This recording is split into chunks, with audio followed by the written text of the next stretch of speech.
Hey everybody, it's Shadowstar and Crystal here for another review of Supergirl. This time, it's triggers. Yeah, and the age-old question, DJ or band? I was gonna say, you finally got to meet the villain Psy. Oh, yeah. I knew that was coming. Yeah. Well, at first it just sort of reminded me of Top. Yes, but you're familiar with Psy. I am. I'm sorry, did you not remember the fact that you've read a comic book with her? Oh, yeah. I knew that. Ever since I saw that, I was like, oh, I can't wait till the episode just so you can see it. Yeah. Well, I barely remembered that comic because, I don't know, it wasn't that great. Brilliant. You did a review of it and you don't ever remember it. Well, to be fair, though, it was different. You're right, it was different, but I was sitting there this whole episode saying, did she just forget the comic she read? Yeah, kinda. Anyway, getting back on track, yeah. This episode, I don't know, it's one of those, I mean, granted this happens a lot in the early season, we have to always remind ourselves that, is the early seasons have kind of episodes which kind of feel mostly filler, but with just little tidbits in the background. Because for the vast majority of this episode is filler, except for little tidbits in the background. Yeah. See, the problem is, in Season 2, Alex and Maggie were such a great and stable couple, but here, they're not so stable. They were already having some issues in the last episode, and this time, first they can't agree on band or DJ, which seems innocent enough until it leads to the issue of, wait, we think we want to get married and we haven't even discussed whether or not we want kids. Yeah, turns out Alex does want kids and Maggie does not. So yeah, that's what that plot... come on. I'm still not even a year into my relationship and I know the answer to that. Well, she's not a year into her relationship and she's getting married. Yeah. What's up with that? I don't know, it's that TV thing where they have to take forever. But maybe that just proves that this relationship wasn't as good as they thought it was. And that's a wake-up call for them. Yeah, I know, they're not even a year in. You know what I like, though? I actually like this. Because, let's face it, we're so sick of relationship drama on these Arrowverse shows. But I actually like this one. You know why? So many relationship dramas are based on stupid things like secret keeping or betrayals or weird crap, right? This, I feel like, is a real issue that TV doesn't talk about. What do you do when one person really wants kids and one person really doesn't? It's an interesting topic that TV doesn't really shed any light on. I mean, we had a moment of it on Big Bang Theory when Howard really wanted him and Bernadette didn't. And then they just threw that plot in the bin. Yeah, true. And in the end, she got pregnant and had kids anyway, and she loves him and all. Yeah, that was rubbish. But that's the thing. We've had all this crap of relationship drama, but I actually like this relationship drama with Alex and Maggie. You might think, oh, they're dumb for not discussing it. But I still like the fact that I don't really think of many shows that have actually gone for that. There's usually really stupid, over-the-top reasons for couples going through drama. Instead, we're going to something really real that not enough people think about.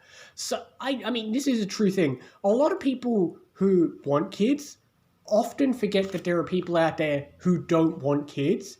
And they kind of assume, I'm going to get in a relationship and we'll have kids. And they forget... I know, and that is the question of, what if you find somebody who seems to be absolutely perfect for you in every way, but they don't want kids and you do, or vice versa? Exactly. Do you give up the whole relationship just for that? Exactly, because if you're somebody who really pictured your life with kids, you could imagine thinking, well, great, if I stay with this person, I might never have kids, and that's something I've always wanted. Or I might not be able to have this person. Yeah. Of course, some people try to make the excuse and say, oh, well, let's have kids anyway, and I'll look after them, and I'll stay home and you go to work. Yeah, you usually see that in TV shows which have one with a male couple, because it's always the female that wants the kids. Yeah, there's never been a plot where the male's like, I really want kids, and the female's like, doesn't. I thought I just said... Sitcoms doesn't count, because they didn't take that plot seriously. It was one episode. Okay. You never see a real plot. Yeah. Whatever, that was actually one of the... Actually, to me, that's the highlight of the episode, and it was only like one sentence at the end. True. The villain was all right, I guess. I mean, Yes, but I hate that they didn't explain where does she come from? Where does she get her powers? Yeah, 'cause she's a meta. She's a meta, not an alien. But, I mean... The only two metas we've had before, we know how they got their powers. Well, one of them apparently just has it through genetics. We don't know how, but they do. Some sort of weird curse. Yeah. Curses apparently exist. And the other one, because Kara got hit by lightning. Yeah. But at least they're explained. It's like on The Flash, in Season 1, it was all, oh, they got hit by the particle accelerator. In Season 2, it's like, oh, you weren't in Central City at the time? Oh, they're from Earth too. Season 2, it's like, oh, Savitar gave it to them. And now here we are in Season 4, and they're like, oh, they were on the bus. I guess, but to be fair, I feel like, this is what DC does, though, because, like, in comic books or most other shows, there isn't always, like, this massive event that gives all the metahumans their powers. Metahumans just exist. They just show up and you're like, oh, I guess this guy's got powers. Where'd he get them? Pfft, who knows? Yeah, I know, but I want to know. We've been spoiled by The Flash, which just has a convenient way of saying, well, someone's a meta, they most likely got it from one of these handful of places. Yay. But I don't know, it annoys me because they just talk about... Although, I remember, I think there's been a couple times where they're like, well, this person's going to... Because especially, they've had times where like, this person wasn't in Central City. For example, like, remember Deathbolt, the one who appeared on Arrow? At the end of the scene, Cisco's like, oh, but he wasn't in Central City. And this was Season 1. So occasionally they've done that. So I guess there's still proof that metahumans without a particle accelerator can exist. I guess. So yeah, but she was all right. Her powers were interesting, I suppose. Yes, but that Deathbolt was still on Earth 1. The thing is, John just says, nah, she's a meta, and like it's a normal thing here. We've only had 2 metas here. That is a good point. I don't think we've had other metas. So you're right in the fact that it does feel jarring to suddenly just say, hey, there is a meta. Even, if we'd had them popping up more regularly, you could just say, okay, sure, another meta. But yeah, but oh well. But yeah, she was all right. I suppose this whole episode is supposed to be a thing about anxiety and panic attacks and stuff because she had an actual panic attack and destroyed the elevator. And left her purse and clothes in there. She destroyed the elevator, including the entire flying up through the building, presumably, and we don't know if that elevator goes to the very top, so she could have also destroyed floors above her, as well as destroying the roof, which is a helipad. So she's destroyed. That's so much work to fix. It's like she was in a rush. She just panicked and said, fuck it, I'm going out the door. And you ever wondered how much money, if you were a concrete maker, go move to National City or any city that sees crap. You'll be set for life. Yeah. And then, of course, we've got this silly drama because Lena took over Catco, so now she's being the boss and saying, Kara, where are you? You're busy actually doing your job. Well, okay, most of the time she was busy being Supergirl, but Lena doesn't know that. She just thinks she's doing her job. And sometimes she was doing her job. She just proves that Lena didn't know what she was doing. I guess. And also, we have a plot about Sam and Ruby. Oh, yeah, there was some drama because she still thinks her mother's got powers because she lifted the thing, but that thing didn't look that heavy. Like, I know it was just a stand thing that held things up on the stage, like...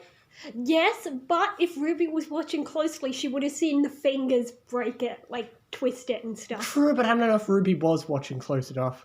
Yeah, well, we know. Yeah, well, all right. Well, we're not Ruby. Okay. You're right. From their perspective, it seems silly and Ruby should just let it go. She was a very dumb idiot saying, come save me, I'm going to walk into danger. I feel like you could have lifted that thing up for enough of a second for her to quickly get out. I don't think it would have been that heavy. But yeah. But oh well. And at the end, she couldn't break the crowbar. So there you go. She doesn't have powers. So I don't know what Ruby's on about. But yeah. Oh, and then there's some cliffhanger where McGann appears to Jean and says, hey, come to Mars for some reason.